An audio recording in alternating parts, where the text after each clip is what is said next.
যাতে আমার যোগ্যতা মোতাবেক চাকরিটা পাই, এই চাকরির পথে যে বাধা, কোটা নামের বাধা, এটা সংস্কার করুন।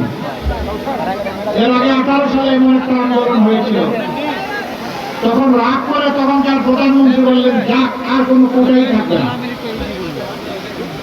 পরিপত্র জারি হলো, সেইভাবে দুই একটা তিনটা নিয়োগ হলো বিসিএস সহ বিভিন্ন জায়গায়।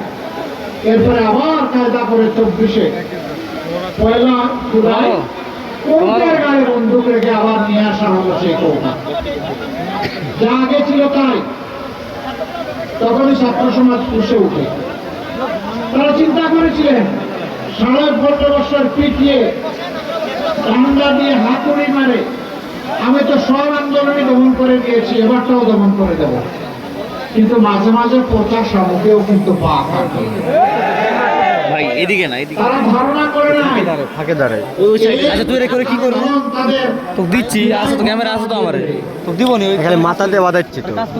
বিশেষ করে 15 জুলাই ঢাকা বিশ্ববিদ্যালয়ে আমাদের মেয়েদের গায়ে, ছাত্রীদের গায়ে যখন ওরা হাত দিল গুন্ডা বাহিনী, সারা বাংলাদেশ আলহামদুলিল্লাহ একসাথে জ্বলে উঠল। আন্দোলনের গতি এখান থেকেই শুরু। তারপরে উত্তরবঙ্গের বীর সন্তান সিংহপুরুষ বেগম রোকেয়া বিশ্ববিদ্যালয়ের কৃতি ছাত্র, মেধাবী ছাত্র আবু সাইদ রাস্তায় নেমে বলেছিল, হয় আমারে আমার অধিকার দে, না হয় একটা গুলি দে। এবং সে ডানা মেলে বলেছিল, ভাই এখানে রেখে দাও, সে বলেছিল ডানা মেলে, বুকের ভিতরে তুমুল ঝড়, বুক পেতেছি গুলি কর। গুলি হয়েছে, 1, 2, 3টা করে গুলি হয়েছে। আপনারা জানেন 1, 2, 3টা করে গুলি হয়েছে। আলহামদুলিল্লাহ মায়ের পেট থেকে জন্ম নিয়েছিল বীর হয়ে, কাপুরুষ হয়ে জন্ম নেয় নাই। যার কারণে 3টা গুলি বুকে নিয়েছে, একটাও ফিরে নেয় নাই। এই আবু সাইদ একদিনে 6 জন, রংপুর থেকে চট্টগ্রাম, একদিনে 6 জন আমাদের বুকের সন্তান বিদায় নিল। নতুন মাত্রা পেল এই আন্দোলন। সারা বিশ্ব আবু সাইদকে বিপ্লবের আইকন হিসাবে সেলুট জানানো শুরু করলো। উত্তরবঙ্গের জনগণ তার জন্য গর্বিত। আল্লাহ জনপথের ইজ্জত তার উসিলায় আরো বাড়িয়ে দিন। কিন্তু আবু সাইদ মুগ্ধ। শেষ পর্যন্ত শরীফ উসমান হাদি এরা তাদের জীবনটা গিয়ে আমাদের কাঁধের উপর 1400 বীর সন্তানের লাশ রেখে গেছে, থালা থালা রক্ত রেখে গেছে। তারা যাওয়ার আগে বলে গেছে, এ বাংলাদেশের জনগণ, আমাদের লাশ আর রক্ত আপনাদের সামনে আমানতে রেখে গেলাম, আমাদের লাশ এবং রক্তের মর্যাদা করবেন না। তারা সেদিন রাস্তায় নেমে মাত্র একটা স্লোগান দিয়েছিল, এই ভাই বসার কি, আপনি বসেন তো, আপনি যে বসার কথা বলছেন আপনি বসে যান, ডিস্টার্ব করেন মাঝে মাঝে, দাঁড়িয়ে বসেন। তারা গায়ের উপর লাশ আর থালা ভর্তি রক্ত দিয়ে বলেছে আমাদের মর্যাদা করবেন না। তাদের দাবি ছিল উই ওয়ান্ট জাস্টিস, আমরা সব ক্ষেত্রে নিয়ে বিচার চাই। কিন্তু বিচার আজকে টাকার বিনিময়ে বিক্রি হয়। রাম আদালত থেকে শুরু করে উচ্চ আদালত, না হলে উচ্চ আদালতে ভয়াবহ ঋণ খেলাপিরা কেমনে জাতীয় সংসদ সদস্য হিসাবে দাঁড়াবার সত্য দেখে। এত বড় বড় ঋণ খেলাপিরা জনগণের টাকা নিয়ে পেটের ভিতরে রেখেছে। এই ভাই আপনি থামেন, আপনাকে ভাইস প্রেসিডেন্ট বলছে, আপনি থামেন তো। কি রে ভাই এটা একটা, আর মাইকে কোনো কথা বলবেন না, বসেন, আপনি বসে যান। জনগণ দাঁড়াবে বসবে, এটা তাদের ইচ্ছা। তারা যেভাবে কমফর্ট ফিল করে সেইভাবে শুনবে। কিভাবে আদালতের রায় নিয়ে আলহামদুলিল্লাহ সেই আওয়াজ, সেই স্লোগান দিয়ে তারা বাংলাদেশ থেকে আমাদের উপর লাশ আর রক্ত উপহার দিয়ে বিদায় নিয়েছে। এখন আমরা কি করব? আমরা 6 তারিখ থেকে চান্দা শুরু করব? আমরা 6 তারিখ থেকে টেম্পো স্ট্যান্ড দখল করব? আমরা 6 তারিখ থেকে মামলা বাণিজ্য চালু করব? আমরা 6 তারিখ থেকে ব্যাংকের উপর হাত দেব? আমরা 6 তারিখ থেকে মা বোনদের গায়ে হাত দেব? এই বাংলাদেশ এখন আর আমরা চাই না। আমাদের সন্তানেরা বলে গেছে এই সমস্ত নোংরামিকে লাল কার্ড, এগুলো আর ফিরে আসতে দেওয়া হবে না।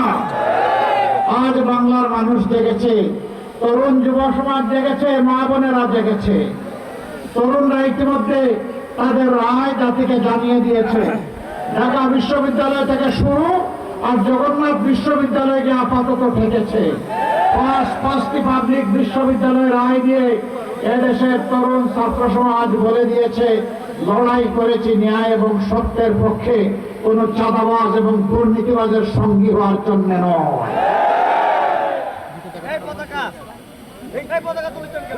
তারা রাস্তা আমাদেরকে দেখিয়ে দিয়েছে। কান আগুন ধরা দিতে বেরিয়ে আমাদের মা বোনেরা তারা তাদের সিদ্ধান্ত ব্যক্ত করতে শুরু করছে। এই সাংবাদিক বন্ধুরা যখন তাদেরকে কোথাও কোথাও জিজ্ঞেস করে ভোট দিবেন কারে, ডেসপারেটলি বলে দাড়ি পাল্লায় দেব, সপলা করিতে দিব, রিক্সায় দিব, মানে 11 দলের প্রতীকে দেব। এমনকি আপনারা দেখেছেন একজন বোন, তিনি তার পছন্দের পোশাক পরে রাস্তায় বের হয়েছেন। সাংবাদিক বন্ধু জিজ্ঞেস করেছে আপনি আগামীর বাংলাদেশে সরকার হিসেবে কারে দেখতে চান? তিনি বলছেন জামাত। কেন? বলে যে জামাত আসলে এই দেশটা ঠিক হবে। ওই দেশটা ঠিক হবে, আপনি কি এই পোশাক পরতে পারবেন? পারবো না। আপনাকে পোশাক বদলাতে হবে, ঠিক আছে বদলাবো। তো জামাতের কোন জিনিস আপনার ভালো লাগে? বলে যে পুরা জামাতই আমার ভালো লাগে। মা বোনদের এই অভিব্যক্তি। এরপরে জিজ্ঞেস করা হচ্ছে কেন? বলে যে এখন আমি রাস্তায় বের হতে ভয় পাই। আমি বিশ্বাস করি তারা যদি ক্ষমতায় আসে তাহলে আমাকে আর ভয় পেতে হবে না। হে আল্লাহ, এই যে আমাদের মায়েদের আস্থা, তুমি আমাদেরকে শক্তি দাও, আমরা যাতে এই আস্থার প্রতিদান দিতে পারি। আমরা যাতে মদিনার আদলে এমন একটি শান্তি সাম্যের সমাজকে এই জাতিকে উপহার দিতে পারি, যেখানে ওই সমাজে তরুণী তম্বিরা একা রাস্তা চলতে পারত, কিন্তু বাঁকা চোখে কেউ তাদের দিকে তাকানোর সাহস করত না।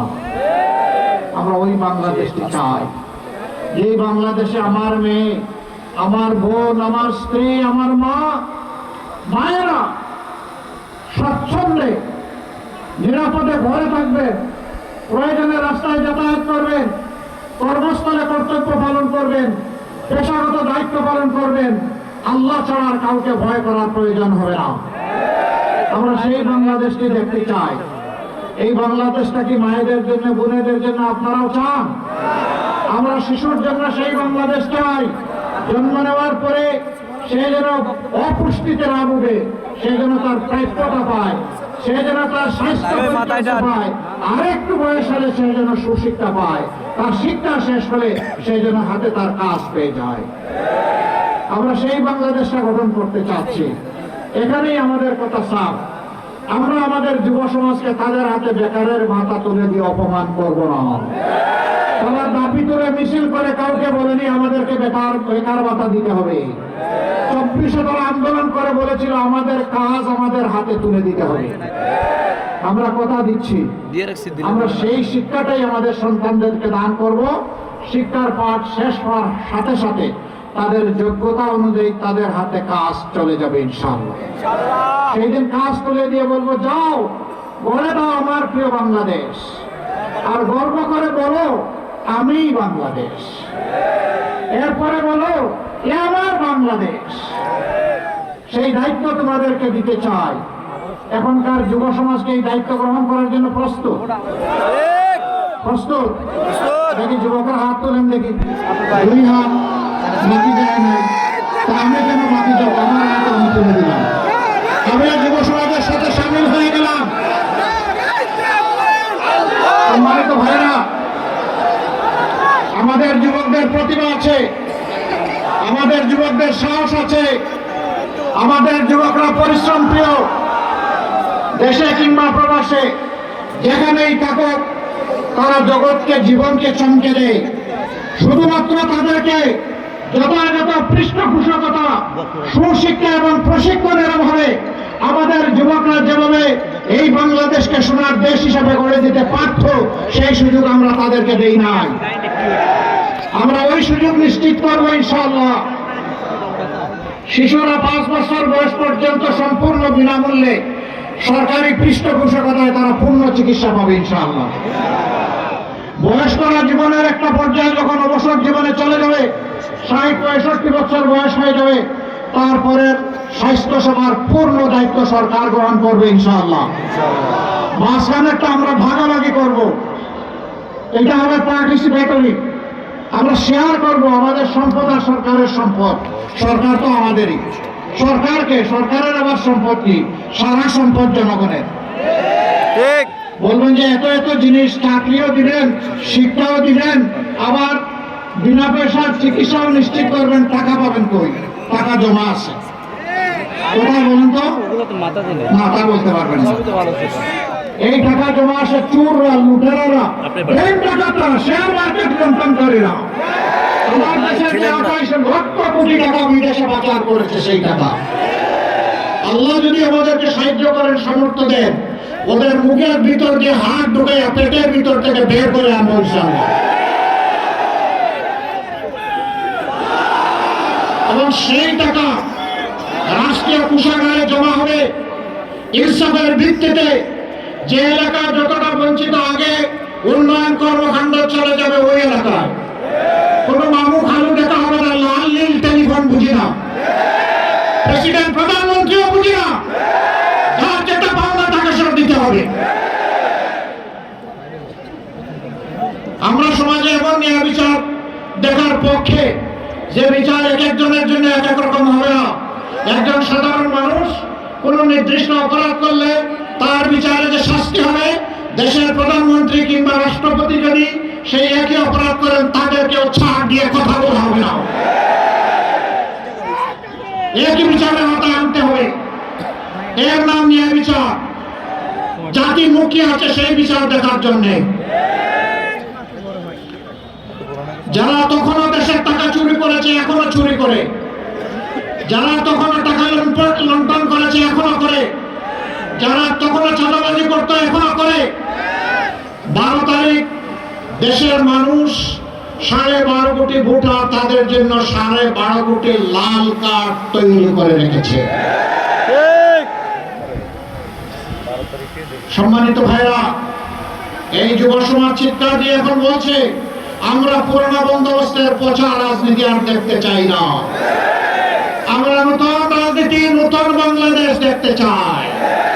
যারা নতুন রাজনীতি, নতুন বাংলাদেশের মাধ্যমে দেশকে এগিয়ে নেবে, সুশাসন কায়েম করবে, তারা অবশ্যই গণভোটে হ্যাঁ বলবে ইনশাআল্লাহ। আর যারা পচা রাজনীতিতে আবার দেশকে টেনে নিয়ে ফ্যাসিবাদ তৈরি করতে চাইবে, তারাই ভিতরে ভিতরে না বলবে। সাধু সাবধান, জনগণ এবার কাউকে ছেড়ে কথা বলবে না। তাহলে 12 তারিখের প্রথম ভোট কিসে? ইনশাআল্লাহ। এবার আসেন সরকার গঠনের ভোট। আমরা ইতিমধ্যে ঘোষণা দিয়েছি ইনশাআল্লাহ। 12 কোটি মানুষ এক সময় ছিল, এর আগে 7 কোটি ছিল, এখন 18 কোটি। হয়তো দেখা যাবে 10 বছর পরে 20 কোটি। এই 18 কোটি মানুষের জন্য 64 জেলার প্রত্যেক জেলায় সরকারি মেডিকেল কলেজ হবে ইনশাআল্লাহ। আপনার জেলায় মেডিকেল কলেজ আছে?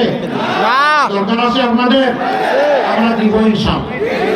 এটা আমাদের বাপের টাকায় নয়, আপনাদের ট্যাক্সের টাকায় ইনশাআল্লাহ। এ পাওনা আপনাদেরকে বুঝিয়ে দেওয়া হবে।